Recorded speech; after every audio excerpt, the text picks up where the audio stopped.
but you could also build sideways. Let's do a sideways door as well. So where's a nice bit that we can tunnel into sideways, let's say? Here would be a quite nice place. And again, you want to figure out what works for you when it comes to how big and how wide. You want your... We're only going to do 2, though I would recommend corridors of 3 or more. And because we're digging sideways, we don't need to dig down a level. So let's put an order in there. But again, I think this default only has 1 miner. You can find out what your dwarves are good for, and these sit as an information. There, look. We've got to work it as a miner. I don't know how many... Yeah, because this is quite clever as well. We don't know exactly how much stuff we've got because here you can find every item in the fortress. This is quite clever. Click on the category headings to collapse and expand them. If you don't have a bookkeeper, yeah, so you would actually need like a kind of dedicated logistician, you know, a kind of accountant. Then you wouldn't know exactly how much stuff you've got. So we want to think about pickaxes. How many pickaxes do we start with?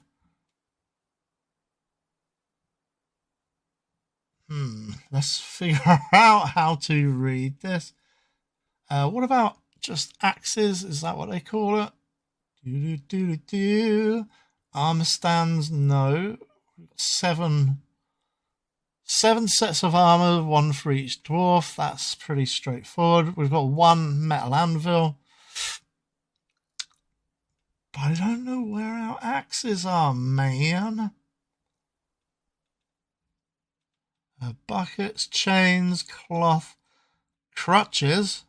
That'll become something in the future, in the near future, when you're trying to wrestle with a kind of health industry for your dwarves. Yes, you can even have, like, you want to think of it such as, you know, you want to develop a farming industry, like metal industry, woodworking, like carpentry industry. Health industry is even simulated. You can have like one of your dwarves gets in a fight with a harpy or goblin or something and ends up with his leg cut off, so he needs like a crutch to walk around on. Cut gems we won't get unless we cut the gems ourselves. We've got no eggs. What? We've got no eggs or earrings. That's just unacceptable. We've got some fish to eat. We've got some extra pairs of boots.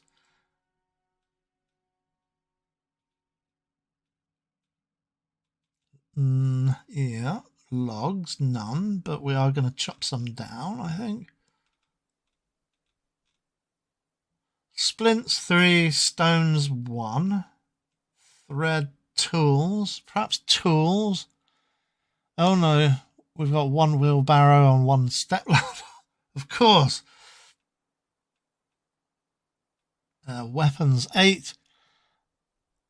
Okay, we are using, we've got 3 picks. Okay, that's pretty interesting. And 5 battle axes, which kind of double for tree making, tree felling axes. Talking of tree felling axes, we could do with having our men cut down, or our dwarves. We need them to cut down a few trees. So you come along here. This is chopping tree order. Let's have them chop down all these trees in this area here. Do it. C is now like a little axe symbol over there. We should also set some plant gathering for food. But people who are familiar with kind of more modern kind of colony simulators are going to recognize these things. you just want to do a kind of box, and that just cuts down all of the food, or gathers all of the food, chops down all of the woods, etc., etc. Our guy has dug this sideways section here. One of the first things you want to do, and again, going into the it's the same as going into the tutorial, you want to think about where you want to stash all your gear. Like, these guys have chopped down a bunch of wood, right? Because I ordered them to chop down the trees. Now, where do we put all that wood? And where do we put all of this other crud that we've moved here with our horse and cart? Where do we put them? We put them in stockpiles. I think what we're going to do is, let's build one here and one here. Those are the entrances off. Also, we want to, actually, nuts to it, let's build this thing three wide, because that just stops us having to build it 3 wide later. And the reason why you want like 3 wide is because your dwarves take up 1 space. So to get people like past each other, especially in the entranceway, you want to think of like an entranceway into your indoor base. If you see what I mean. So a dwarven civilization is in like halls, you know. You can also set your guys again with the citizen menu here. We could do with this creature is assigned a work detail. Okay, we'll do it with the labor menu. Yeah. Task is just to look at already set labor, and then the labor menu is just to assign labor to different dwarves. Work details. They are one way you can control which workers do which tasks, and they're the only way to assign certain tasks like mining, woodcutting, hunting, and fishing. Generally, almost every task will be available for every citizen, but you can both restrict citizens and tasks. Citizens are restricted by using their specialization button. Yeah, so each of your dwarves has a bunch of skills that they have already, and we can see that by going into the citizens list, clicking on that part of it, the magnifying glass there. We can examine them. So this is very detailed as to which parts of your dwarven character, and they've even got relations. So there's one guy listed as a deity. What does that mean? Then a bunch of friends. You'd expect them all to be kind of friends together, long-term acquaintance, and they can form, pairings, romantic pairings, and start families and things like that. And then that'll be something you also have to manage, is setting up things like schools for your little children. And obviously they don't do any work, but they eat.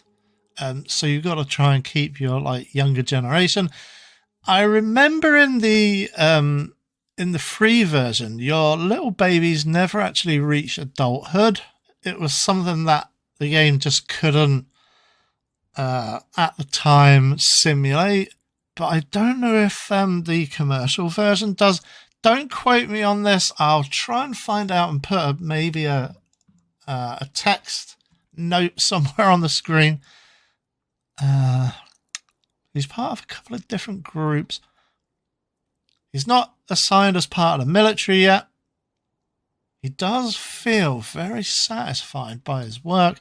His personality, you can go into each of your dwarves and look at their personality traits. His overview, which includes his age.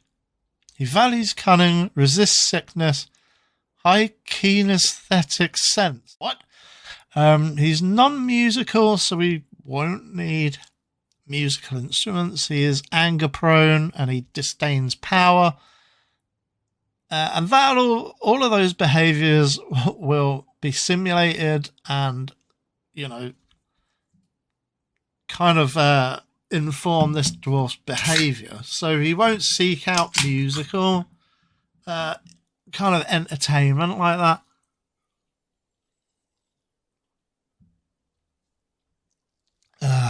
So yeah, he's not sick. He doesn't have an official position just yet. He might develop an official position, I assume. He's not in any squads. This is a way you can send your dwarfs to different places. He is a proficient miner. That's great. He's skilled at appraising, which I think is gem cutting, right?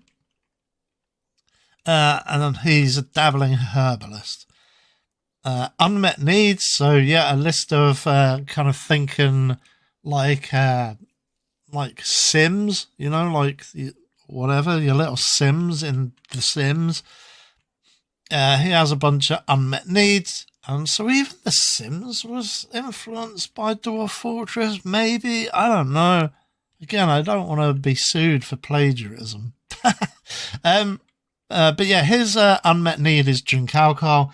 They'll all have that until we give them, like, alcohol to drink. But yeah, we're not doing that just yet. We're going to dig out a storeroom. Let's build it like that. And like that. You want to keep things... Actually, I'm not following my own advice. So, let us remove some of the orders. I want to keep things small. There. We'll do it like that.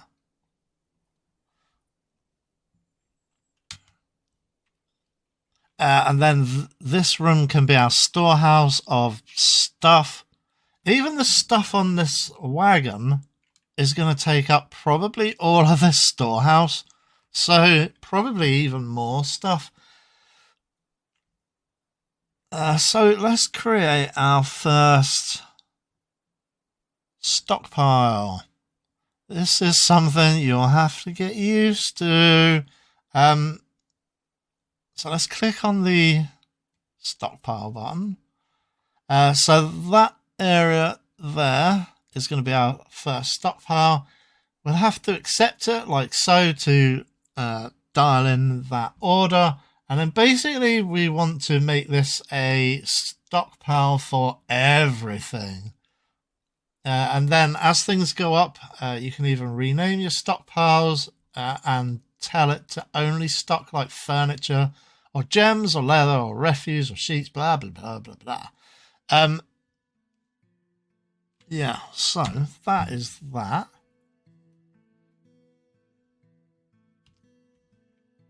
So basically your kind of spare dwarves, if you think about it, they'll start moving all of the stuff. All of the stuff.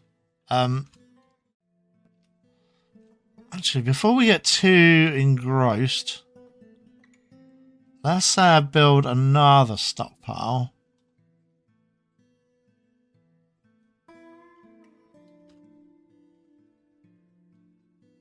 Again, I would leave too little, because basically that's going to be used to put up a couple of doors there. So eventually you'll want to separate all of your kind of indoor rooms by doored off, you know, like a pair of doors or a single door. I would go for a pair of doors though. Try and keep your entire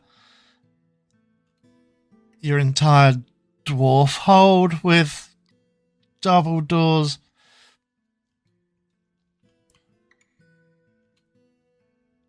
So the way you do that is set yourself another stockpile.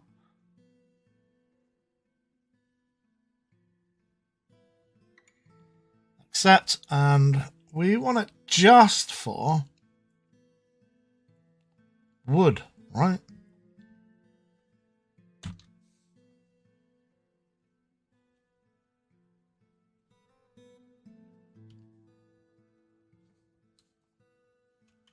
Okay, so that's said to only put wood in there.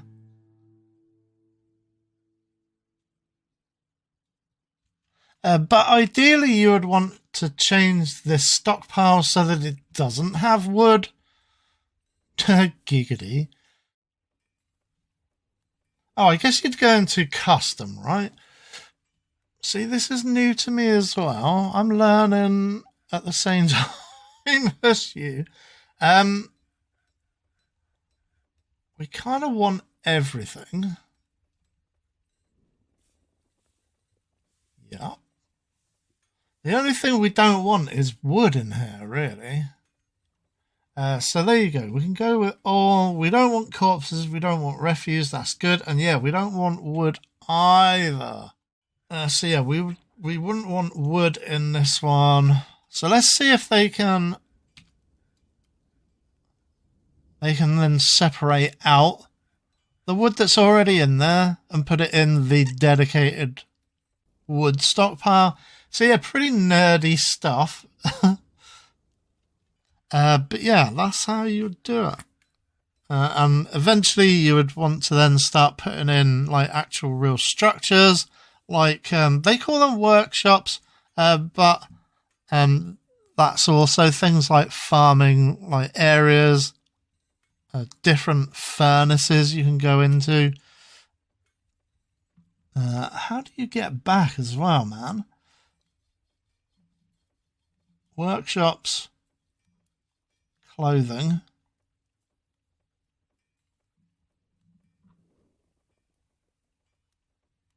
So I guess, and this is what I'm kind of struggling with at the moment, is going back and forward in what used to be kind of like lists of text, and you'd go in with a, oh yeah, look, the hotkeys, they're kind of preserved there.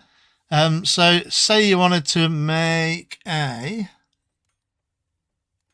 the first thing you would want to do is build a carpentry shack. And we would put one on the outside to start with, actually. You can move this thing inside afterwards as well. Select materials. We've got a bunch of wood. So cherry wood, we've got 114 cherry wood logs, 25 willow logs, blah, blah, blah, blah, blah.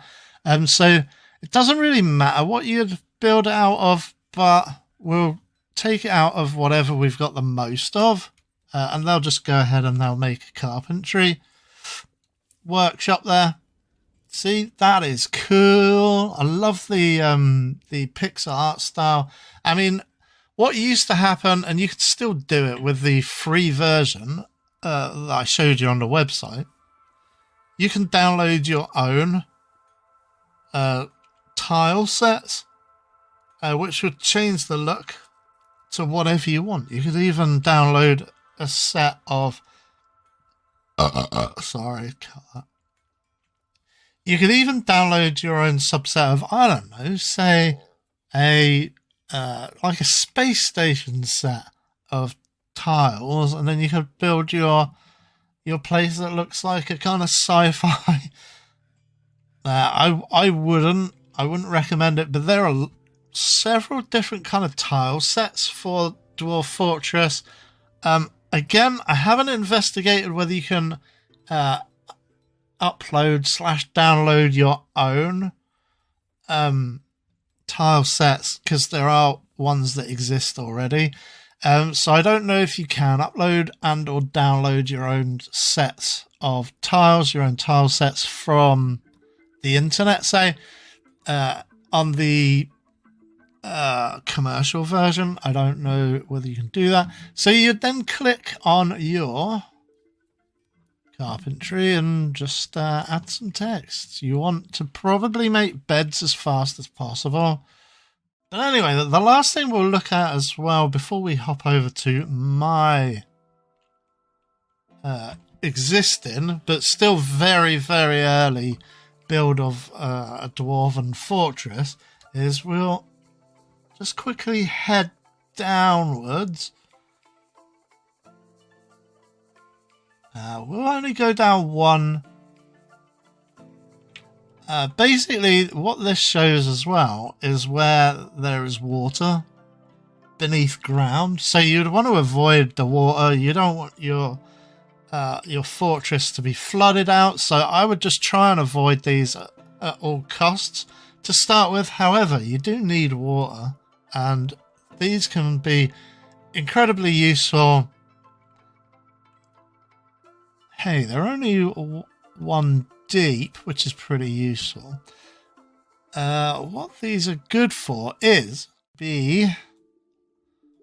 probably a set of doors there, and then a larger room like so. And then what you'd want to do is you'd want to turn that larger room there into your kind of like underground farm. And for an underground farm, you would need to kind of like make it so that it gets flooded out. So you would then connect up the room like so, and you could then tap that water source, which would then flow into your kind of underground farm area. Because obviously we're underground, there ain't no rain underground, so you'd have to obviously prepare the surface of the ground for planting crops, and to do that you would need to tap water resources. Thing is, what do these numbers mean? Perhaps we'll go into it at a slightly later date. It's the amount of water. So each of these tiles contains 7 units of water. 1 unit of water will spread across one of these tiles once.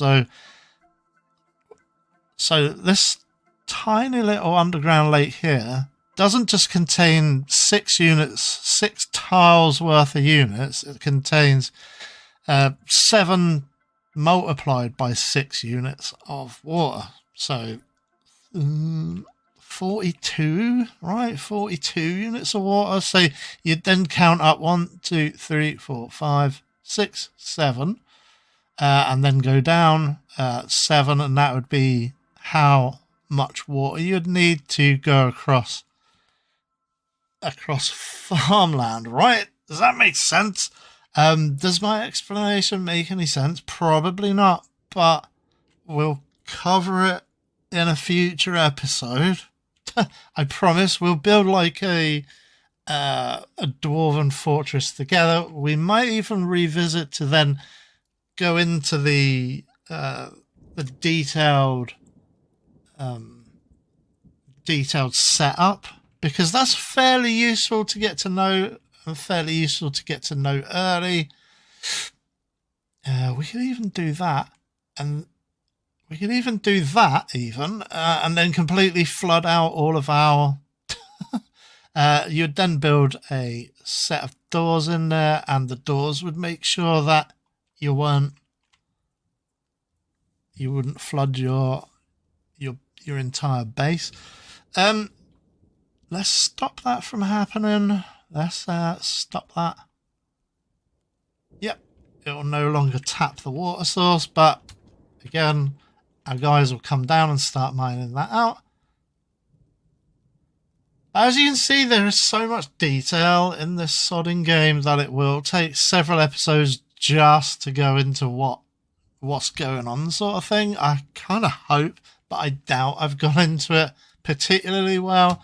But anyway, let's go back, save and return to title, save to this timeline.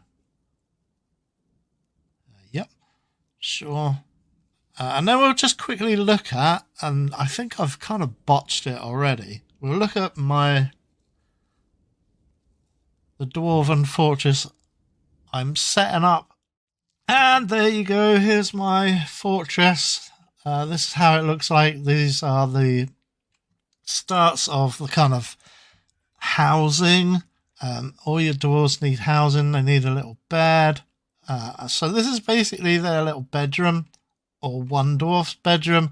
You can also start building double beds as well, and then they can like pick up. They can start romancing somebody to start a family. Stockpiles, as you've seen before. So that is the main way you'll be managing your dwarven fortress. You want a shared dining area, but again, we'll go into that.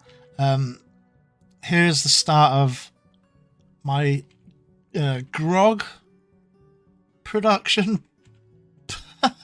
Yeah, your dwarves need booze to survive, not water. Dwarves hate drinking water.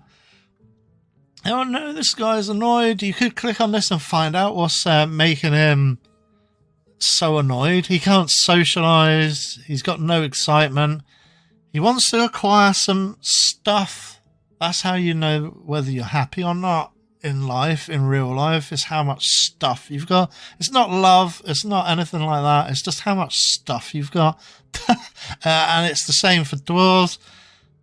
He wants some more extravagance, and he wants to learn something. So he wants, I'm not sure if there is like a school system. I think there probably is. That's this guy here is the not particularly happy, but you can see how, you know, they get super angry at one end of the scale or super happy.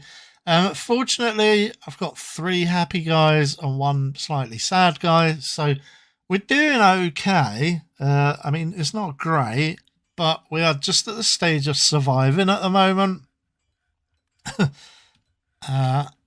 What you can do as well, and we'll talk about this as well. So this is just like a slight kind of preview, is your dwarves don't like noise either. So you want to space all of your kind of workshops where they work away from where they sleep, because they'll never get to sleep.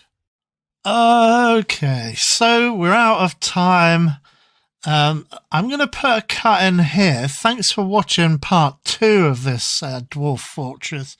There are a few minutes more of footage, so I'm going to do something exciting. I'm going to do yet another bonus video. I'll put out that video Sunday, let's say, and we'll just have a quick look around my fortress, and I'll do some talking about why I'm doing the various things that I'm doing around the fort. So hope you can join me then, but until then, thanks for watching. Please do leave a like, comment and subscribe if you want to see more Dwarf Fortress or more RPG or strategy gaming in general. But more importantly, if you want to see more Dwarf Fortress, and yeah, hope you can join me tomorrow for a quick look around my Dwarf Fort. But until then, thanks for watching. Bye for now.